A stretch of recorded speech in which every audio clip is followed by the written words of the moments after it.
చూసారా, ఇటువంటి కుచితమైనటువంటి ఆలోచనతో కూడినటువంటి స్వభావాన్ని వదులుకోవాలి అనేటటువంటి విషయాన్ని చెప్తూ ఇక్కడ ఈ సత్వరజస్తమో గుణాలచే కలిగినటువంటి పదార్థములన్నీ కూడా అవన్నీ కూడా వాటిలో కూడా నేనే ఉంటాను, కానీ అవి అయితే నేను వాని యందు లేను. ఆ గుణాలు నా వల్ల కలుగుతాయి కానీ వాటి యందు నేను లేను. సరే, భూమి నుంచి ఆహార పదార్థాలు ఉత్పత్తి అవుతాయి, కానీ భూమి నుంచి అయినాయి, కానీ ఆహార పదార్థాల్లో భూమి లేదు, కనపడదు. సరే, అట్లాగా ఏదైనా సరే వ్యవహారం జరుగుతుందంటే దానిలో నా ప్రభావం నా అంశం అనేది ఉంటుంది, కానీ ఆ దానిలో మాత్రం నేను దాని నుంచి విడిగా ఉంటా, చూస్తూ ఉంటా, నువ్వేం చేస్తావని చూస్తూ ఉంటా. అందుకని భగవంతుడు సాక్షిభూతుడు అన్నారు. కాబట్టి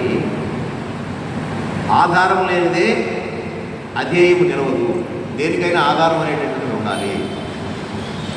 ఒక చిక్కుడు పాదో లేకపోతే ఒక పొట్ల పాదో ఒక బీర పాదో చక్కగా పాకి చక్కటి కాయగూరలు ఇవ్వగలుగుతుంది అని అంటే ఇదంతా నా ప్రభావమే అని ఆ పాదు అంటే కనుక పందిరి నవ్వుద్ది. నేను లేకపోతే నువ్వు ఎంత దూరం పాకేదాన్ని. ఆ పందిరి బట్టి, ఆ పందిరి అనేటటువంటి ఆధారం బట్టి నువ్వు చక్కగా నా మీద అల్లుకుని నా మీదంతా భారం వేసి చూసా. ఆ పొట్లకాయ భూమి మీద పడేసేసిన పొట్లకాయ అయితే ఇంత పొట్లకాయ కంటే ఎక్కువ రాదు. అదే పందిరి మీద ఉన్నటువంటి పొట్లకాయ అలా సాగుతుంది. అంత పెద్ద పొట్లకాయ కాయడానికి కారణం మరి పందిరి ఆధారం అయిందా లేదా? అట్లాగే ఈ జగత్తు మొత్తానికి కూడా ఆధారం భగవంతుడే అనేటటువంటి ఎరుక మనలో ఉండాలి అనేటటువంటి విషయాన్ని చెప్తూ ఇంకో మాట అంటున్నారండి.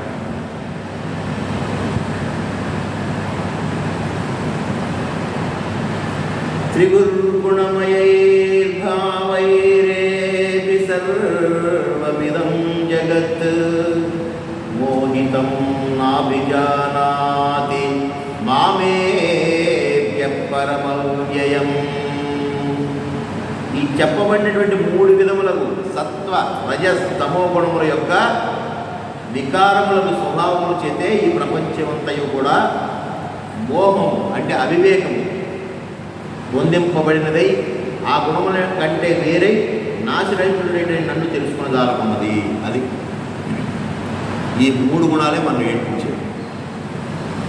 చూసారా, సత్వరజస్తమో గుణాలు అనేటటువంటి ఈ భావమే మన ఏడిపించేది. మనం ఏడిపించడం అంటే సామాన్యం కాదు, ఈ ఒక్క జన్మలో ఏడిపించడం కాదు, ఎన్నో జన్మల నుంచి ఏడిపిస్తూ ఉన్నాయి. మరు జన్మకు తీసుకెళ్ళేటటువంటి కూడా ఈ గుణాలే. ఎట్లాగండి అంటారా? ఒక గుణం నాలో ఏర్పడింది అని అంటే ఆ గుణం స్వభావం నాలో ఉంది అంటే ఆ గుణ స్వభావాన్ని లోపల పెట్టుకుంటే నేను ఏ పనైనా చేస్తాను. ఆ పని నేను చేశాను అంటే నాకు లాభం రావాలి, అవతలవాడు ఏమైపోయినా పర్వాలేదు అనే స్వభావం నాలో ఉందనుకోండి, ఆ గుణం కొద్దీ అటువంటి పనులే ఎన్నుకుంటా. అవతల వాడిని హింసకు గురి చేసో, అవతల వాడిని అమాయకుడి చేసో, అవతల వాడిని నమ్మించో నా పబ్బం నేను నెరవేర్చుకుని నాకు రావాల్సింది నేను రాబట్టే, కానీ వాడికి జరగవలసినటువంటి ఏ పని జరగదు. ఈ స్వభావంతో నేను ఈ కర్మ చేశాను కాబట్టి ఈ కర్మకు సంబంధించినటువంటి ఫలితం నేను అనుభవించాలి. చూసారా, అటువంటి ఫలితాన్ని అనుభవించడానికి మళ్ళీ జన్మ తీసుకోవాలి. చూసారా, గుణాల వల్ల అంటే స్వభావం చేత, that is called character. Character అంటే శీలం గుడ్డు శరీరమైనటువంటిది ఇది కాదు. శరీరమైనటువంటి క్యారెక్టర్ అనేటటువంటిది అది 1 2 వంతులు తప్ప మొత్తం కాదు. ఇది క్యారెక్టర్లెస్ రా, ఇదేం క్యారెక్టర్ దీంది అని అంటుంటారు. అని అంటే ఏదో శరీరంతో చెడిపోయింది కాబట్టి క్యారెక్టర్లెస్ అనుకుంటున్నాం, కాదు. అది కొంతవరకే. పూర్తి స్థాయిలో మనస్సు వెన్న పరిస్థితుల ప్రభావం చేత ఆ శరీరాన్ని అలాగనే చేసుకుంటే తప్ప మనస్సు వెన్న దయ జాలి చూసారా ఎంతోమంది ఉన్నారు అటువంటి వాడు. అక్కడ మనసు అనేది ప్రధానం. ఆ మనసులో ఉన్నటువంటి స్వభావం అది ప్రామాణికంగా తీసుకుంటాడు. అటువంటి కావలసినటువంటి ప్రామాణికతతో కూడినటువంటి నాణ్యమైనటువంటి స్వభావం చేత మనం చేసేటటువంటి పనుల్లో కూడా నాణ్యత కనపడుతుంది. అట్లా నాణ్యమైనటువంటి పనులు అందరికీ ఆమోదయోగ్యమై ఉంటాయి. అటువంటి ఆమోదయోగ్యమైనటువంటి కర్మలు చేశావు కాబట్టి నీకు అంతటి పుణ్యఫలం లభిస్తుంది.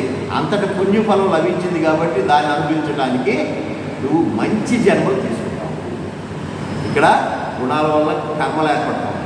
చూసారా, కర్మల వల్ల జన్మలు ఏర్పడతాం. ఇప్పుడు అర్థమైందా మనం ఎన్ని గుణాలతో ఉండబట్టి ఎన్ని కర్మలు చేశామో, ఎన్ని కర్మలు చేస్తూ ఎన్ని జన్మలను అనుభవిస్తూ వచ్చామో, ఇంకా ఎన్ని జన్మలను అనుభవించాలో ఈ ఎరుపు ఉంటే చాలు. అమ్మాయినో మనం ఏ పని చేసినప్పుడు వద్దురా నాయన, ఇప్పటికే బోళ్ళంతకి ఎన్నో జన్మలు తీసుకున్నాం, మళ్ళీ మనకు జన్మలు వద్దు, మనం మంచి స్వభావంతో ఉందాం అని స్వభావాన్ని మార్చుకోవడానికి ఆస్కారం.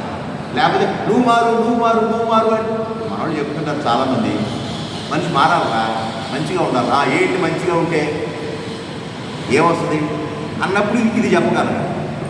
సరే, నువ్వు మంచిగా ఉంటే మంచి ఆలోచనలు వస్తాయిరా, మంచి ఆలోచనలు వస్తే మంచి కర్మలు చేస్తావురా, మంచి గుణంతో చేసినటువంటి కర్మలు మంచిగా తయారవుతాయిరా, మంచి ఫలితాన్ని ఇస్తాయిరా, మంచి ఫలితంతో కూడినటువంటివే మంచి జన్మలుగా తయారవుతాయిరా.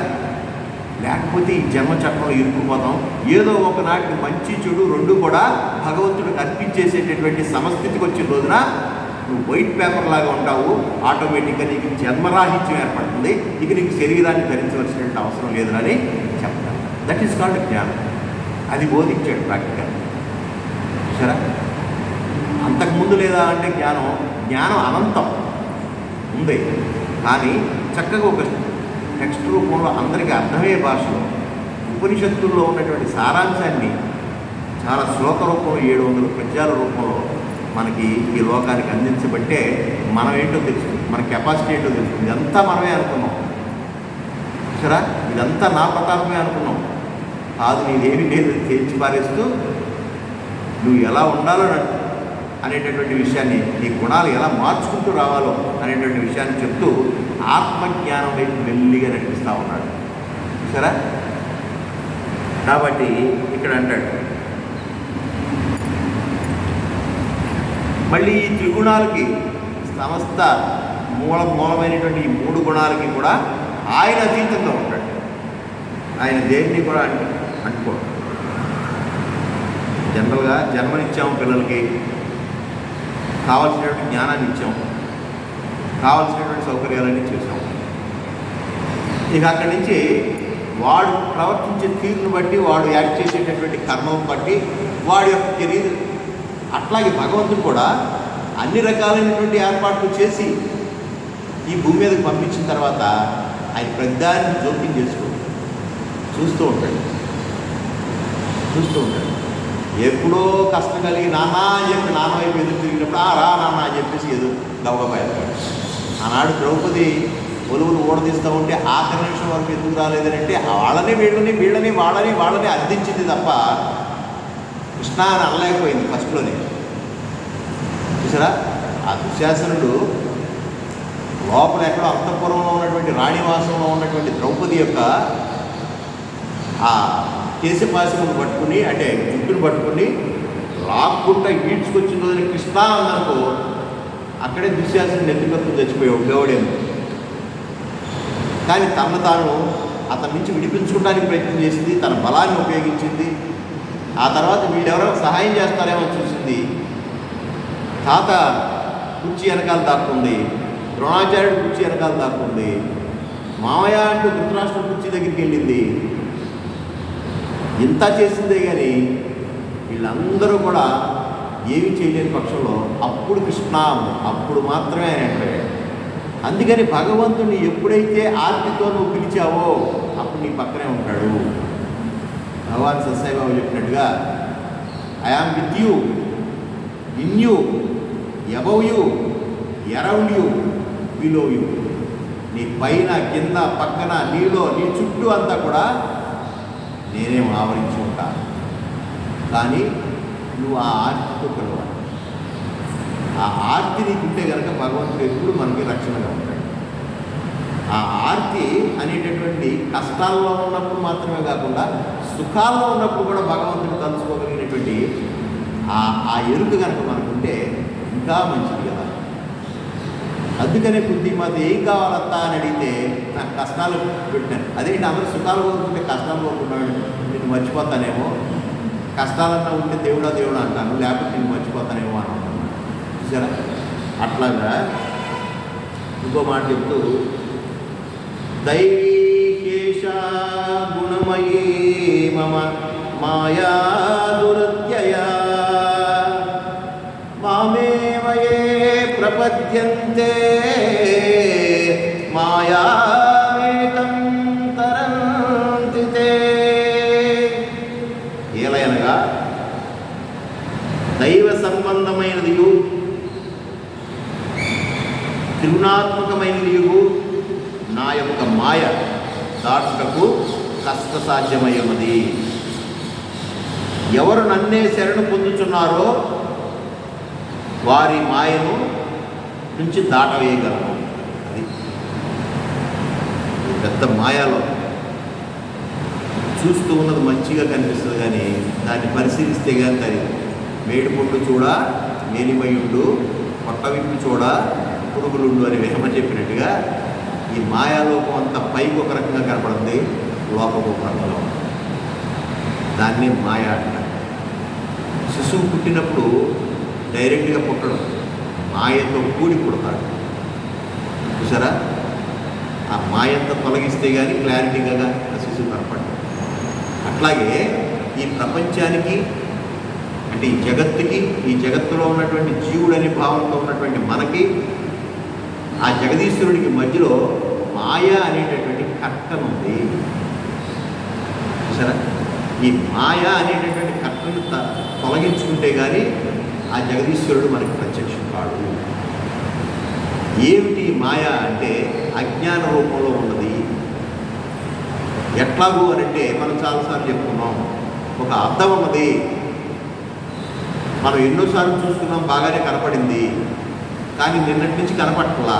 మనం దాని ముఖంలో చూస్తూ ఉంటే మన ముఖం, దాని ప్రతిబింబం, మన ప్రతిబింబం దానిలో కనపట్లా. అంటే నా ముఖానికి ఆ అద్దంలో నాకు కనపడటానికి మధ్య ఏదో ఏర్పడింది. ఆ మడ్డి కాస్త, ఆ మకిలి కాస్త గుడ్డ తీసుకుని తుడిచేసాను అనుకోండి, నా మొహం క్లియర్ కనపడింది. అట్లాగే ఈ ప్రపంచంలో ఉన్నటువంటి వస్తువాహన ప్రపంచంలో మాయాలోకంలో ఉన్నటువంటి మనం, దీనికి అవతల వైపు ఉన్నటువంటి భగవంతుడికి మధ్య ఒక కర్టన లాంటి మాయ లాంటిది ఉంటుంది. అంటే ప్రతి నిమిషం మనం ఎంత కేర్ఫుల్గా ఉండాలి చూడాలి. సరే, ఎంత ఎరుకుతో ఉండాలి. ఎరుక అంటే అదే, అవేర్నెస్ అంటే అదే. అంటే మాయలో పడిపోవడం. మంచిగా చెప్తున్నారు కదా అని మాయలో పడిపోవడం, మంచిగా కనబడుతున్నారు కదా అని మాయలో పడిపోవడం. ఎంతో చక్కగా మనతో పాటు ప్రయాణం చేస్తూ ఉన్నారు, పాపం వాళ్ళు పెట్టిన పదార్థాలు మనం పెట్టిన పదార్థాలు వాళ్ళు తిన్నారు, వాళ్ళు పెట్టిన పదార్థాలు మనం తిన్నాం కదా అంటే దానిలో కూడా ఏదో కలిపి పెట్టారనుకోండి, మనం డామట పెట్టాం. అంటే చూసేది, వినేది, స్పర్శించేది, వీటన్నిటి మధ్య ఎంత జాగ్రత్తగా ఉండాలో చూడండి. ఎట్లా పడితే అట్లా జీవించేస్తున్నాం. చూసారా? ఎంత ఎలర్ట్గా ఉండాలో చూడండి. అట్లాగా ఈ దైవ సంబంధమైనటువంటి అలౌకిక సామర్థ్యం కలిగినదయు త్రిగుణాత్మకమైనది నా యొక్క మాయ దాటుటకు కష్టసాధ్యమైనది. ఎవరైతే నన్ను ఆశ్రయిస్తారో ఈ మాయ నుంచి బయటపడతారు. అందుకని స్పిరిచువాలిటీలో ఉండి ఒక స్థితిలోకి వెళ్ళినటువంటి వాడు ఈ లోకంలో జరిగేటటువంటి మాయా విషయాలకు లొంగడు, అట్రాక్షన్స్కి లొంగడు, ఆకర్షణకు లొంగడు, కోరికలకు లొంగడు. అలా లొంగాడంటే మాయ తనను వశం చేసేసుకుంటుందని తెలుసు. ఎంత పండితుడైనా, ఎంత ఉత్తముడైనా ఒక్కొక్కసారి మాయలో పడిపోయినటువంటి సందర్భాలు కూడా మన పురాణాల్లో చూసాం. అంతటి గొప్ప విశ్వామిత్రుడు ఎవరు ఉన్నాడు, ఆయన మేనక మాయలో పడిపోయి మళ్ళీ సంసారం మొదలుపెట్టాడు. తనకున్నటువంటి తపస్సంపద అంతా పోగొట్టుకున్నాడు. మళ్ళీ 1000 సంవత్సరాల పైన 2000 సంవత్సరాల పైన మళ్ళీ తపస్సు చేస్తే కానీ ఈ విశ్వానికి మరొక విశ్వాన్ని సృష్టించేటువంటి స్థితికి వెళ్ళాడు. చూసారా, వాళ్ళకే అన్నీ అంతంత టైం పడుతుంటే మనం ఎంత లటక కాలు జారిపోయినట్టు పడిపోతున్నాం మాయలో. ఎంతోమంది మాటలు వింటున్నాం.